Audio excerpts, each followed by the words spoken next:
Now I'm going to go down to the foot. I'm going to use a different oil here for him. I'm going to use wintergreen because he's got some bone issues. And I'm going to take about 6 drops in my hand, and I'm going to swirl them around. Usually he likes wintergreen. And this is the coronet band, and I'm just going to put it along the coronet band. And then I'm going to, it's called Vitaflex, and you put the palms, or the tips of your fingers on the area, and then you go to the, the pads on that area, and then you kind of flip it over to the tip and onto the fingernail. And you're going to do that kind of quickly. And so you do that all along the coronet band. What?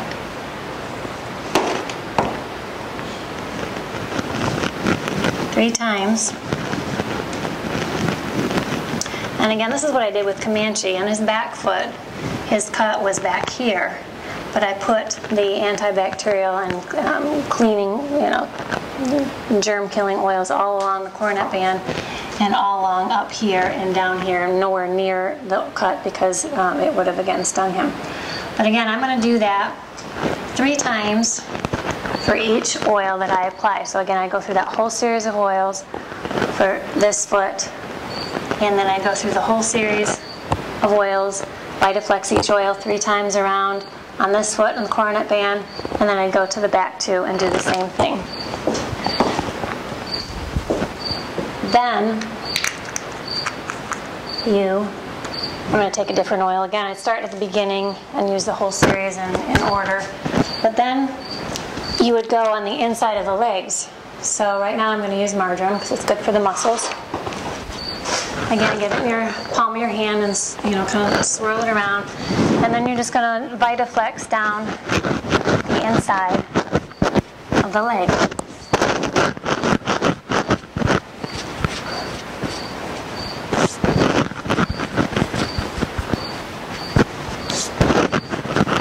Three times. I think I did it 4, but basically 3 times. If it would, if it helps, you can just get the oil in your hand, kind of put it down, massage it into the leg, and then Vitaflex it too. Whatever you feel comfortable with. I don't want you to think that there's only one way to do this. I may repeat that over and over because I don't want you to get caught up in, what was I supposed to do, and did I do the wrong order, and was I supposed to do the leg first and then the coronet band and this oil first, and just do what comes naturally to you and what comes through you, because that's going to be what you and your horse need. So anyway, I'm going to do that on this leg, that leg, the inside of both of the back legs, and if there are different, that's basically the end of a basic raindrop. If your horse has specific issues, health or emotional, you can then incorporate other oils to help them out. One of our other horses was having some emotional issues. She was just real crabby, kind of angry almost, and that was not like her at all. So I took her in the indoor arena and did some work with the oils, and I got lemon out. And I put it on the tips of her ears, along her withers, and just kind of held it there and did a little bit of energy work. And then a couple other oils, and then I let her go because she was just, the lemon helped release some of the anger that she was, or frustration or something that was going on, because I said, go on and process, because they will process, you can see it. And so she ran around the arena and she was bucking and kicking and snorting and ran around to the corner and stomping her feet and came back, and she ran around for a couple minutes and came up to me and just stared at me and a big snort and like, okay. And I'm like, I don't think you're done yet. And so I said, go, keep going. So she shooed her way and she ran around some more and bucked and kicked, and then she finally went to the center of the arena, dropped down, rolled, stood up, and then shook it out, and then came over and put her head down.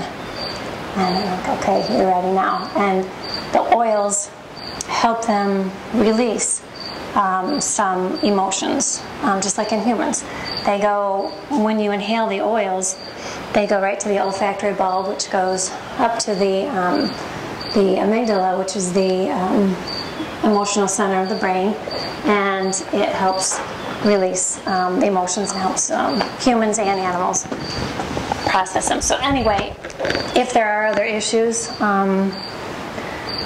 you can incorporate other oils at this time. Some people like to put a hot towel or a warm towel on top and let it sit for like 20 minutes now. I don't bother to do that. Some people also, I like to do it at night. We're in Michigan and the flies have been really bad, so we bring him in at night. So I'm doing this at night because he's going to go into the stall afterwards. Because, just in case there's some reaction with the sun. So that is about the main essence of the raindrop. Play around with it, have fun with it, listen to your horse, watch your horse's reactions. If he's really upset, obviously don't continue. But it's a wonderful tool and